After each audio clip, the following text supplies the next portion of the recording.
This book made me think so much about my own life growing up. My brothers are 6 and 7 years older than me, and it seemed like they really got into sports, but they were a little bit older, whereas I remember when my middle brother bought his Nintendo, he still says to this day, I wasn't there, but I can tell him exactly what happened. And I remember that Nintendo coming home for the first time, and it was just a whole new world where they grew up where there were a lot more kids in the neighborhood. By the time I was there wasn't nearly as many. And a video game was just a way to, you're not watching TV, you're making that connection, and like it does something to your brain. Like, do you kind of remember that?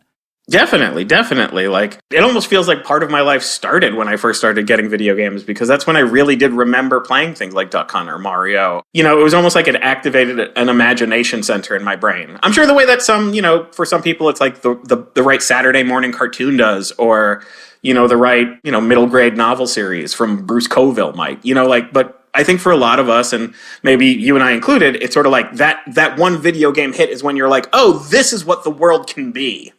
And a lot of things can change. Now I love football on Sundays, but it took me a while to get there. And it also was just another way, especially with my brothers.